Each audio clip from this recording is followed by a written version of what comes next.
News देख रहे हैं आप। आपके साथ मैं हूं वैद्य रितिका गौतम। बुलेटिन की शुरुआत करते हैं जहां झारखंड दौरे पर कांग्रेस प्रभारी के राजू हैं। आपको बता दें 6 दिवसीय प्रवास पर वो रांची पहुंचे हैं।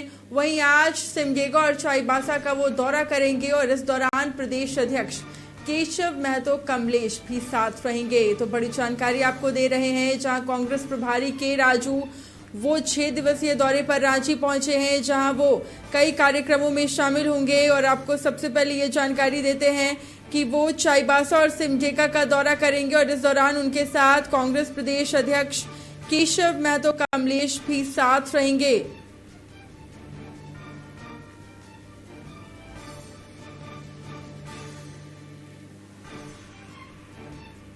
और ज्यादा जानकारी के साथ सिमडेगा से हमारे सहयोगी रविकांत मिश्रा फोन लाइन पे जुड़ गए हैं। रविकांत, देखिए के राजू का झारखंड दौरा है और इस दौरान वो सिमडेगा भी जाएंगे। वहां पर क्या कुछ सूचना मिल रही है तैयारियों को लेकर? कितने देर में वो वहां पर पहुंचेंगे? रितिका, मैं बताना चाहूंगा कि के राजू जो हैं वो सिमडेगा पहुंच चुके हैं और वो मीटिंग ले भी रहे हैं। वर्तमान में के राजू सिमडेगा में ही हैं और यहाँ से वो चाईबासा के लिए रवाना होंगे। लेकिन के राजू जो है आज यहाँ पे विशेष तौर पर अपने संगठन को मजबूत करने के उद्देश्य से सिमडेगा पहुंचे हैं, जो कि एक दिवसीय दौरा है। और के राजू के साथ जो है झारखंड प्रदेश कांग्रेस के जो अध्यक्ष हैं केशव महतो कमलेश और ग्रामीण विकास मंत्री दीपिका पांडे जैसे कई जो नेता हैं वो यहाँ सिमडेगा पहुंचे हुए हैं और संगठन की मजबूती पर उन्होंने चर्चा भी किया है। वहीं केशव महतो कमलेश भी साथ में हैं, जो कि मॉडल जिला सिमडेगा को कांग्रेस का मॉडल जिला बनाने के लिए जो है वो संगठन पर बल दे रहे हैं। इस बैठक पर बहुत ज्यादा उन्होंने इस पर प्रकाश डाला है कि किसी भी तरह से सिमडेगा के हर एक लोगों को कांग्रेस पार्टी से जोड़ा जाए और कांग्रेस के जो विशेष मुद्दे हैं और उनसे जो संबंधित ट्राइबल लीडर लोग जो हैं वो भी इस बैठक में भाग लेते हुए नजर आ रहे हैं।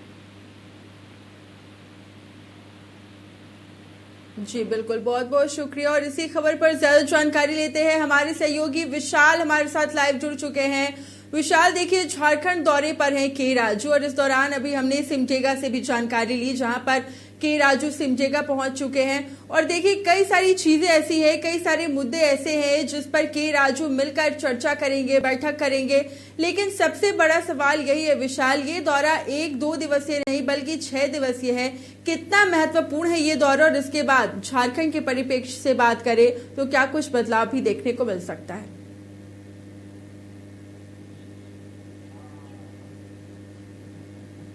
बिल्कुल, देखिए कांग्रेस के जो भी प्रदेश प्रभारी रहे, जब भी वह झारखंड आए उनका लंबा दौरा रहा।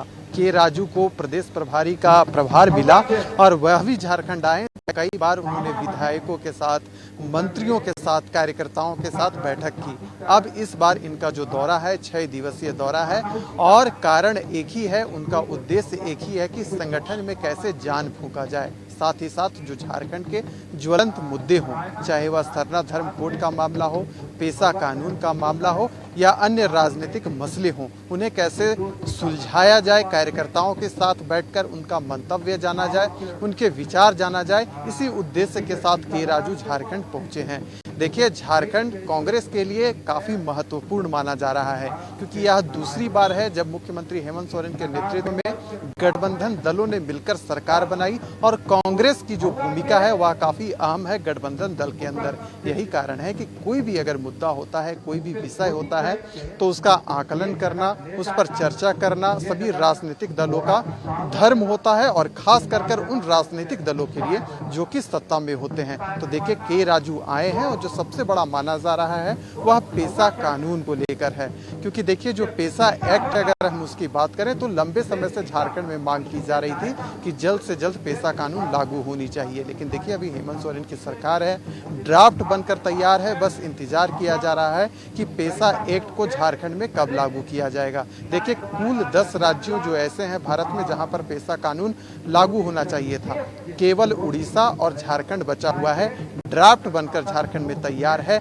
यहाँ के जो जनजाति समाज हैं या जो विपक्षी पार्टियां हैं वह लगातार मांग कर रही हैं कि जल्द से जल्द पेशा कानून लागू होना चाहिए। यही कारण है कि जो विभिन्न, क्योंकि देखिए अगर हम देखें 5 प्रमंडल में झारखंड बटा हुआ है, सभी के अपने विषय हैं, सभी के अपने मुद्दे हैं। यही कारण है कि कार्यकर्ताओं के साथ मिलकर इन विषयों का कैसे समाधान खोजा जाए, विधायकों के साथ मिलकर, मंत्रियों के साथ मिलकर, इसी उद्देश्य के साथ के राजू यहाँ पर पहुंचे हैं। दूसरा अगर हम देखें जो राष्ट्रीय मुद्दा रहा है, उस मुद्दे को लेकर भी जो के राजू हैं झारखंड में अपना अलग जगाने का काम कर रहे हैं। वह है संगठन को विस्तार करना, मजबूत करना, और जो कांग्रेस का जो काफ़ी चर्चित कार्यक्रम है संविधान बचाओ रैली, जो कि बोकारो में आयोजित होगा, तो इस कार्यक्रम में भी के राजू सम्मिलित होंगे और वहाँ से देश के प्रधानमंत्री नरेंद्र मोदी के खिलाफ कैसे मोर्चा संभाला जाए, इसे लेकर भी तैयारियों में जुटे हुए हैं। देखिए अभी वह सिमडेगा में है, सिमडेगा के बाद वह चाईबासा जाएंगे, रात्रि विश्राम उन्हें वहीं करना है, वहां कार्यकर्ताओं के साथ मुलाकात करेंगे।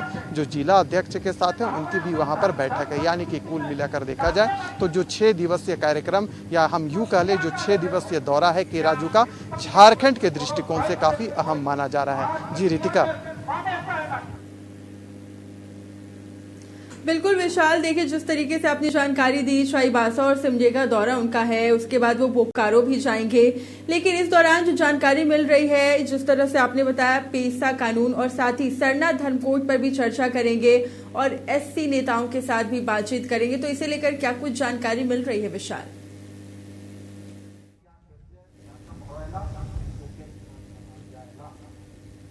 बिल्कुल, देखिए जैसा कि 2020 में ही विशेष सत्र बुलाकर मुख्यमंत्री हेमंत सोरेन ने विधानसभा से जो सरना आदिवासी धर्म कोड है उसका जो विधेयक है राज्यपाल के माध्यम से केंद्र सरकार को भेजने का काम किया था, और अब केंद्र के पाले में गेंद फेंका जा चुका है राज्य की गठबंधन सरकार की ओर से। यानी कि अब जो करना है वह केंद्र सरकार को करना है, ऐसा जो कहना है वह झारखंड के जो सत्ता पक्ष के लोग हैं उनका कहना है। यानी कि कुल मिलाकर देखा जाए जो सरना धर्म कोड का जो मामला है केंद्र के पाले में फेंका गया है। तो देखिए इसे लेकर जो राजनीतिक बयानबाजी है वह भी काफ़ी तेज हो गया है।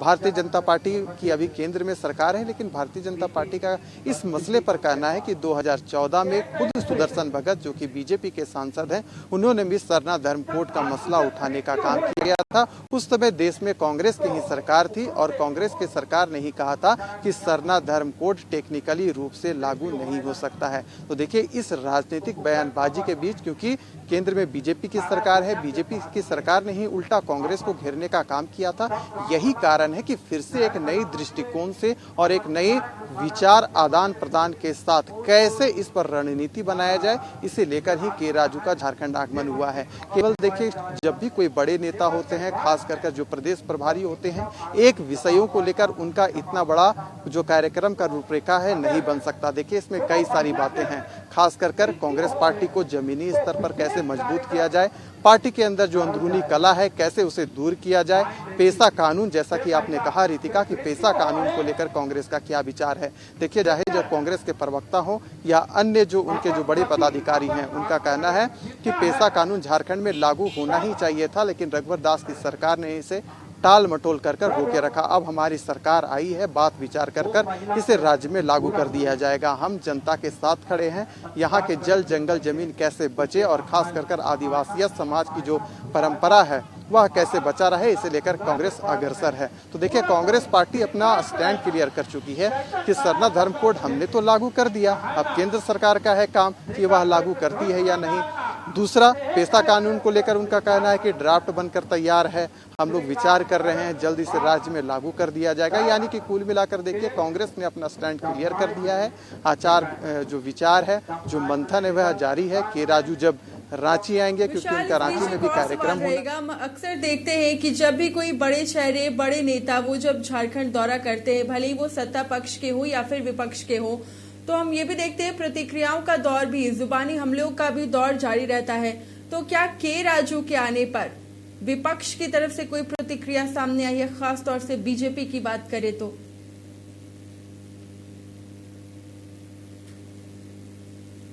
बिल्कुल, देखिए बीजेपी के जो प्रदेश प्रवक्ता हैं अविनेश कुमार और बीजेपी के जो प्रदेश सह मीडिया प्रभारी हैं अशोक पड़ाइक, हमने उनसे इस मसले पर बातचीत की थी। तो उनका साफ तौर पर कहना है कि राज्य में खनिज संपदाओं को लूटा जा रहा है। यहाँ पर जो जनता है वह सुरक्षित नहीं है, कानून व्यवस्था चौपट हो चुका है।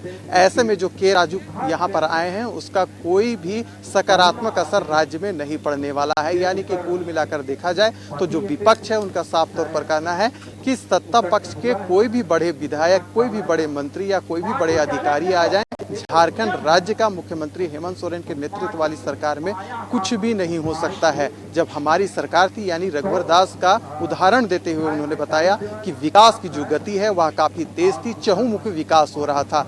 लेकिन आज राज्य में संपदाओं की लूट हो रही है, जो महिलाओं के प्रति उत्पीड़न है उसमें वृद्धि हुई है और हेमंत सोरेन की सरकार है केवल देख रही है। तो देखिए इस प्रकार का जो बयान है अब तक सामने आ चुका है। जी रितिका।